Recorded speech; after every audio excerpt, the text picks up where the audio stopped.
Bakal calon wakil presiden Koalisi Indonesia Maju, Gibran Rakabuming-Raka bicara soal pernyataan Sekjen PDIP, Hasto Kristianto soal hak istimewa yang diberikan PDI Perjuangan untuk keluarga Jokowi.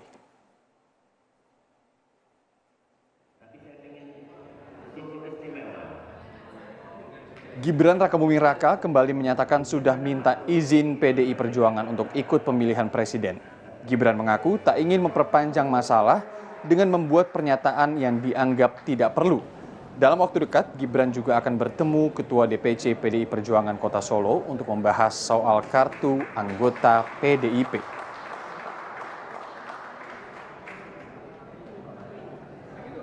Dijadwalkan pekan ini atau kapan? Nanti nggih. Saya carikan jadwal nggih biar tidak saling tumpah tindih jadwalnya nggih. WA-nya itu sudah diungkapkan mau apa gitu, Mas? Belum. Ya bertemu aja. Pekan ini atau? Ya nanti ya. Nggih. Kemungkinan pekan ini, Mas. Ya secepatnya nggih. Rencana mau mengambilkan KTA kapan? Nanti saya bicarakan dengan Pak Ketua DPC dulu.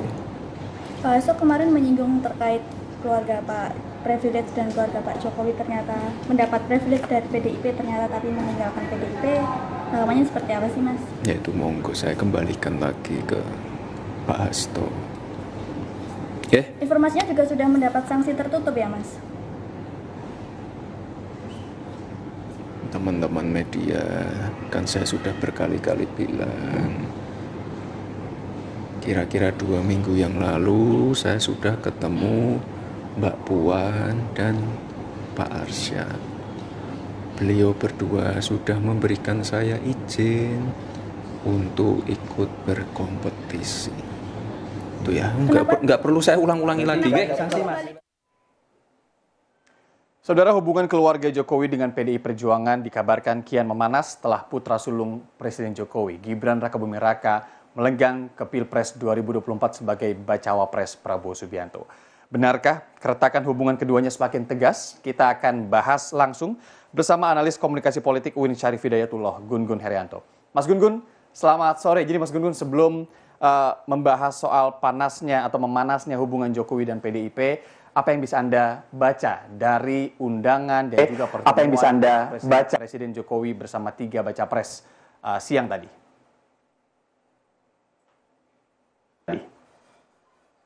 Iya, terlepas dari apapun ya, intensi untuk Iya, terlepas dari apapun ya, intensi untuk Iya, terlepas dari apapun ya, intensi untuk Iya, terlepas dari apapun ya, intensi untuk Iya, terlepas dari apapun ya, intensi untuk Iya, terlepas dari apapun ya, intensi untuk Iya, terlepas dari apapun ya, intensi untuk Iya, terlepas dari apapun.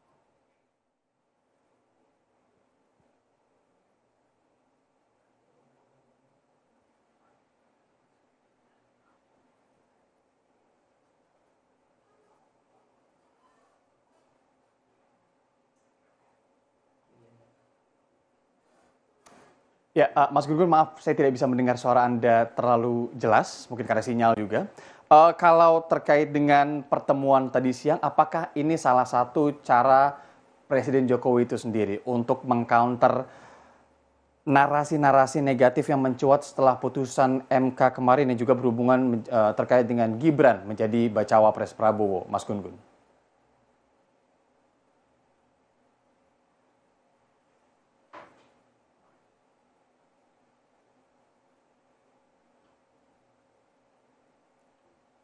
Atas jelang Pilpres 2024, terutama dalam konteks pola hubungan politik elit, memanasnya hubungan PDI Perjuangan itu dengan Pak Jokowi begitu ya, terutama dengan munculnya statement yang kalau kita perhatikan semakin asertif dan semakin lugas gitu, terbuka, tidak lagi diplomatis.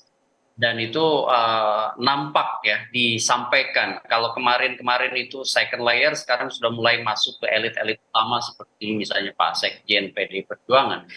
Nah tentu makan siang tadi ya, yaitu bisa kemudian menjadi semacam opini ya yang positif tone-nya gitu, untuk kemudian kalau istilahnya sebut aja counter opini ya bisa dimaklumin, bisa diiyakan juga. Kenapa? Karena kan memang opini yang mengeras, terutama menyangkut pola hubungan kuasa politik ya, itu kemudian membutuhkan juga yang disebut dengan narasi-narasi positif ya yang dibangun itu di sekitar istana, dalam konteks ini sekitar. Kemudian yang kedua, tentu untuk kepentingan yang jauh lebih besar yang disebutkan kepentingan bangsa dan negara ya, perjumpaan-perjumpaan seperti ini kan memang perlu untuk kemudian biasakan, untuk kemudian perlu diintenskan ya, terutama menjelang perhelatan ya yang akan memanas, terutama menjelang pemilu 2024.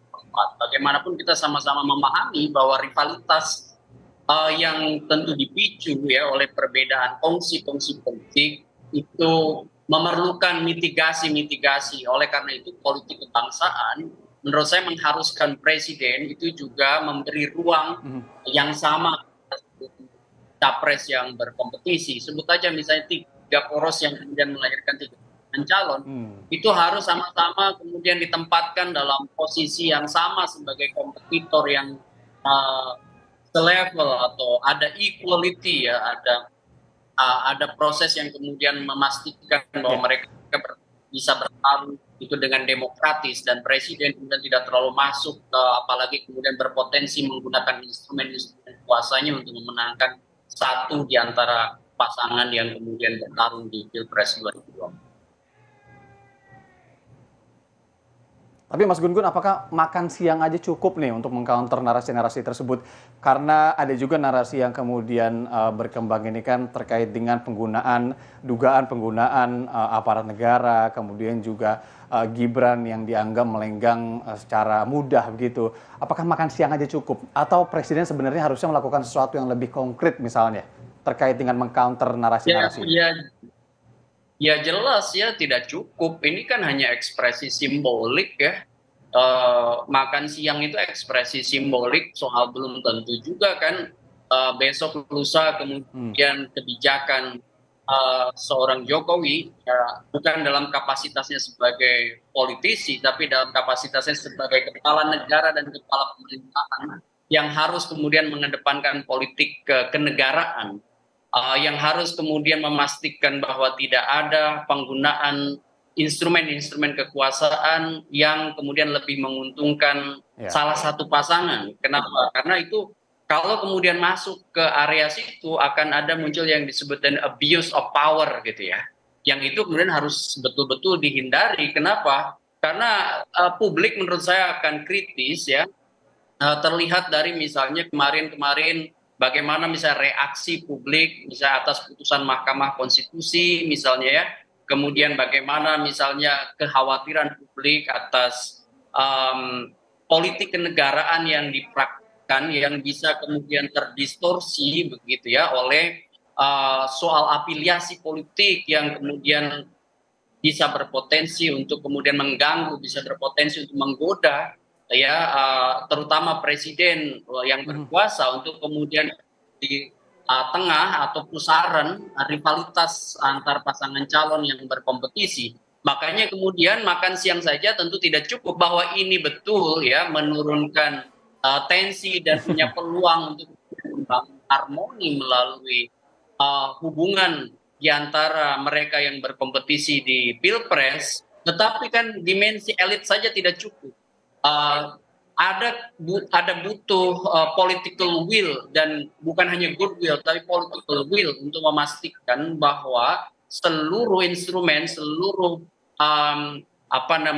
prosedur yang kemudian besok akan dilalui menjelang kompetisi 2024 di 14 Februari itu kemudian berjalan memang dalam koridor sesuai dengan norma-norma hukum, sesuai dengan kesepakatan bersama yang kemudian kita sudah lihat, misalnya ada aturan mainnya di Undang-Undang Pemilu, kemudian juga undang-undang lain yang terhubung. Dalam posisi ini maka presiden harus memastikan bahwa dirinya dan seluruh instrumen-instrumen kekuasaan itu berada dalam konteks di atas seluruh kepentingan-kepentingan satu atau beberapa partai begitu. Mhm, mhm. Mas Gun-Gun, tapi kalau itu narasi yang kemudian kita lihat belakangan ini kan lebih menduga bahwa aduh takutnya nih dengan melenggangnya Gibran kemarin gitu ya atau saat ini dikhawatirkan nanti MK akan begini ketika ada misalnya yang harus diuji nantinya, kemudian juga ditakutkan bahwa ada tidak netralitasan lah begitu yang bisa atau berpotensi dimainkan oleh presiden karena ada anaknya di sini. Tapi sebenarnya kalau melihat narasinya sejauh ini, melihat juga perkembangannya day by day-nya, apakah masih memungkinkan begitu kalau Anda melihat itu terjadi? Ya, tentu kekhawatiran itu sangat wajar ya. Kenapa? Karena kan publik, terutama publik kritis ya, bukan hanya di masyarakat berperhatian, tapi juga sebagian besar elit yang bertarung sekarang itu ada kekhawatiran soal ketidaknetralan ya.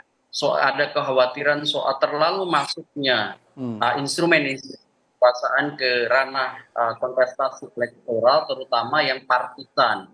Uh, Kenapa? Karena bagaimanapun kan kita bisa melihat bukan hanya satu sekuen ya. Ini kan juga flashback ke beberapa peristiwa sebelumnya seperti misalnya kemarin bagaimana misalnya putusan Mahkamah Konstitusi itu tidak kemudian secara ajak bisa diterima oleh halayak, sehingga wajar kemudian kalau muncul yang disebut dengan disonansi kognitif ya.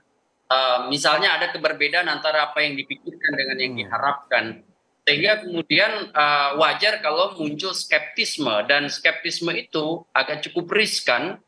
Kenapa? Karena besok itu kan pemilu salah satu institusi penting ya dalam konteks misalnya menjaga ya yang disebut dengan kedaulatan suara demos, itu adalah Mahkamah Konstitusi sebagai garda terakhir gitu ya, pasca pencoblosan. Jika misalnya ada pemilu kan harus diselesaikan lewat Mahkamah Konstitusi. Kalau misalnya Mahkamah Konstitusi mengalami ketidakpercayaan publik, itu kan problem serius dalam misalnya peradaban demokrasi begitu. Kalau hubungan PDI dengan Jokowi sendiri dengan narasi yang beberapa hari ini ada begitu ya, yang sepertinya juga menunjukkan bahwa ada yang tidak harmonis lah hubungan PDI dengan Jokowi, kemudian juga dengan Gibran yang kemudian sudah bilang bahwa bertemu dan sudah minta izin sebenarnya. Tapi dari Jokowi sendiri memang tidak ada pernyataan untuk mendukung A, B, C atau A, B atau C misalnya, mendukung semuanya demi kebaikan bangsa. Tapi kalau hubungan PDI Jokowi sendiri, Anda melihatnya gimana? Hubungan PDI Perjuangan kan setelah Gibran dideklarasikan dan didaftarkan, diusung artinya secara resmi, memang kan nampak ada yang disebut dengan gap ya, komunikasi politik sekaligus ada ketidaknyamanan politik. Itu terasa sekali, bukan hanya dari pernyataan verbal ya, tetapi juga gestur ya dari sekian banyak elit utama PDI Perjuangan. Ini bisa dimaklumin suasana kebatinan ini. Kenapa? Karena kan Pak Jokowi, Gibran tumbuh kembang ya dari PDI Perjuangan gitu ya, baik sebagai kota, dan Gibran juga 2 tahun sudah ya, kemudian belum tuntas begitu, dan sebagai bagian dari kader PDI Perjuangan divalidasi justru oleh partai lain, misalnya sebut aja misalnya waktu itu di Rapimnas Partai Golkar, kemudian diusung secara ramai-ramai oleh partai yang non PDI Perjuangan, sementara PDI Perjuangan juga punya kandidat yang namanya Pak Ganjar Pranowo, sehingga wajar kalau kemudian ada yang tersakiti itu di situ. Tinggal sekarang bagaimana misalnya keberbedaan di antara. Mas Gun-Gun, maaf saya potong sedikit. Nanti kita akan lanjutkan lagi terkait dengan hubungan Jokowi dan PDI ini perbincangannya, tapi usai jeda saudara tetap di Rumah Pemilu.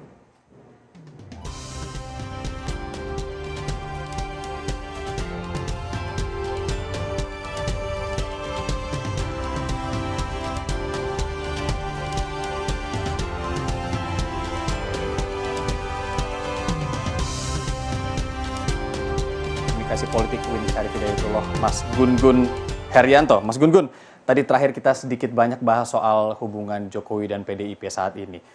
tadi juga sudah Anda jelaskan sedikit lah ya, kira-kira background itu kenapa sih keretakan atau menghangatnya hubungan antara keduanya ini terjadi. Salah satunya terkait dengan Gibran ya, yang sekarang menjadi cawapresnya Pak Prabowo. Nah, kalau Projo, kita ngelihat Projo ini sempat menyatakan bahwa sikap PDIP ini karena mereka khawatir insentif elektoral hilang setelah Gibran berpaling. Masuk akal kah? Ya, kalau bicara teknis elektoral, ya tentu bagaimanapun kita tidak bisa menafikan bahwa yang disebut dengan efek Jokowi itu akan menjadi pertimbangan ya, terutama misalnya kubu Pak Prabowo dan kubu Ya. Pak Ganjar Pranowo. Kenapa? Karena kan irisannya terutama basis yang terafiliasi dengan Pak Jokowi di pemilu 2019 sampai sekarang karena menyangkut misalnya posisi kuasa Pak Jokowi, yes, saya setuju bahwa bicara soal market elektoral, irisan sebut aja Gibran dengan irisan Pak Ganjar, terutama dalam konteks berebut suara atau basis pemilih Pak Jokowi pasti akan terjadi. Tetapi menurut saya faktornya bukan itu. Ini lebih dari sekedar bicara soal market elektoral. Ini bicara soal etika politik. Ini bicara soal pola Apa hubungan. kira-kira Mas Gun-Gun?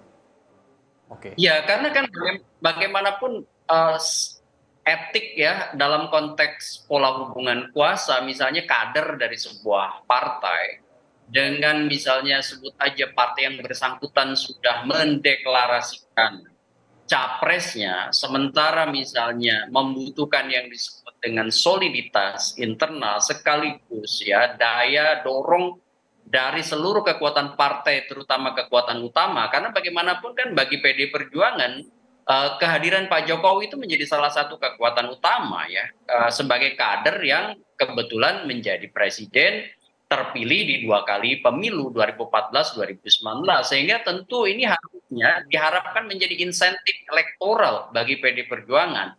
Tetapi fakta politiknya kan Gibran yang kader PD Perjuangan kemudian diusung oleh kekuatan lain, sehingga ini ada dua hal yang kemudian menjadi penyebab ya keretakan hubungan. Pertama adalah pengusungannya sendiri yang kemudian berbeda dengan kebijakan utama partai yang harusnya kemudian seluruh organ partai mendukung kebijakan utama pendeklarasian sekaligus pengusungan Pak Ganjar yang kemudian dipasangkan dengan Pak Mahfud.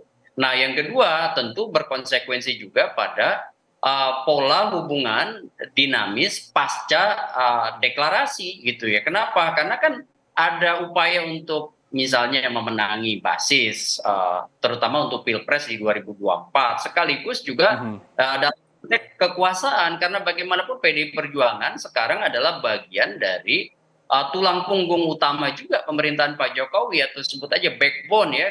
Kenapa? Karena kan menjadi the ruling party gitu ya, menjadi partai berkuasa dalam konteks pemerintahan Pak Jokowi gitu. Di kabinetnya kan salah satu kemudian partai kongsi pembentukan pemerintahan itu adalah PDI Perjuangan begitu. Ya.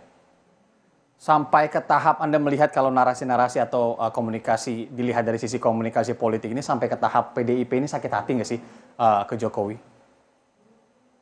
Ya, tadi saya sudah menyatakan bahwa ada ketidaknyamanan yang ekspresif, itu sudah menjadi simbol ya, menjadi semacam simbolik convergence ya. Kan pernyataan itu bisa dilihat dari pilihan diksi, dari gesture gitu ya, termasuk juga kalau kita lihat bagaimana misalnya sekarang CPM-nya atau Communication of Privacy Management ya kan, kalau kemarin-kemarin masih menahan, sekarang sudah mulai eksplisit gitu ya, disampaikan. Kalau kemarin-kemarin dari second layer, sekarang udah beberapa lama sudah bicara. Ini kan menjadi sinyal bahwa ketidaknyamanan itu udah mulai diekspresikan oleh PDI Perjuangan. Tinggal sekarang apakah kemudian Pak Jokowi mau kemudian melakukan komunikasi yang lebih intens lagi dengan elit utama PDI Perjuangan, saja Bu Mega, atau sebaliknya apakah Bu Mega misalnya masih membuka ruang komunikasi politik dengan Pak Jokowi, itu yang sekarang menjadi penentu. Jadi penentu membaik atau tidaknya hubungan antara PDI Perjuangan itu dengan Pak Jokowi akan kembali ke dua figur ini, yaitu figur Bu Mega dan figur Pak Jokowi. Oke, Mas Gun Gun, kalau melihat, ini mungkin menjadi pertanyaan terakhir saya juga. Banyak narasi yang menyebutkan Ya. bahwa Jokowi ini nggak bisa sampai saat inilah kalau tanpa PDIP, gitu kan. Tapi sebenarnya kalau logikanya dibalik, apakah kemudian PDIP juga bisa melenggang sejauh ini tanpa Jokowi? Nah itu kan menjadi dua perbincangan atau narasi yang bersamaan bisa kita pikirkan. Apa untungnya ya buat Jokowi ataupun PDIP, atau apa ruginya kalau perang terbuka ini masih terus dilakukan? Iya jelas ya, kalau misalnya bicara soal untung rugi, PDI Perjuangan dengan Pak Jokowi itu kan sebenarnya sejak 2014 sampai sekarang itu kan saling ketergantungan. Kayak misalnya Pak Jokowi bagaimanapun diusung oleh PDI Perjuangan dan sampai nanti posisi jabatannya selesai, kan inginnya soft landing. Maka kemudian keuntungan bagi Pak Jokowi kalau memperbaiki komunikasi dan PDI Perjuangan, dia berpotensi memperbesar peluang ya untuk kemudian soft landing dengan dukungan partai politik, kekuatan real politik besar. Salah satunya adalah PDI Perjuangan. Kalau bagi PDI Perjuangan tentu menjadi bagian dari kekuasaan itu kan sebagai bagian dari bagian tidak terpisahkan dari perjuangan PDI Perjuangan mengusung Pak Jokowi sejak 2014 menjadi bagian dari the ruling party. Nah, kelemahannya kalau kemudian Anda ingin sekarang mengatakan misalnya, keduanya ini tidak bisa berdiri sendiri tanpa keduanya? ya jelas ya kalau kemudian Pak Jokowi butuh sokongan kekuasaan, salah satunya adalah kekuasaan dari kekuasaan legislatif, maksud saya di situ ada PDI Perjuangan yang menjadi satu di antara partai besar, kan partai pemenang tuh ya. Sehingga kemudian program-program pemerintah, program eksekutif, ya salah satunya bisa berjalan juga menurut saya ada dukungan kekuatan real di parlemen, di DPR, yang kemudian PDI Perjuangan di situ memainkan peran. Kalau kemudian sekarang PDI Perjuangan juga jelang 2024 berpisah kongsi dengan Pak Jokowi, ya tentu ada resiko-resiko gitu ya. Yang resiko-resiko itu salah satunya tadi udah disebut oleh Anda, yaitu soal market elektoral ya, yang kemudian mungkin sekarang terfragmentasi. Ya, jadi kekuatan misalnya pendukung Pak Jokowi di luar tentu yang punya party ID kuat terhadap PDI Perjuangan, tentu kan juga akan ada shifting tuh, sehingga kemudian bagaimana PDI Perjuangan memikirkan penetrasi ke basis-basis pemilih baru gitu, yang kemudian kemarin menjadi pemilih Pak Jokowi sekaligus misalnya punya efek ekor jas pada PDI Perjuangan karena PDI Perjuangan mengusung Jokowi begitu. Iya, kita selalu ngomongin coattail effect atau efek ekor jas ini di perspektif membawa keuntungan. Ini juga bisa sekarang unik juga nih dibahas coattail effect dari Pak Jokowi ke PDIP bila perang ini terus atau keretakan hubungan ini atau dugaan keretakan hubungan ini tetap terjadi ya. Mas Gun Gun Herianto, analis komunikasi politik dari UIN Syarif Hidayatullah. Terima kasih banyak Mas sudah bergabung di Rumah Pemilu Kompas TV. Sehat-sehat selalu. Sama.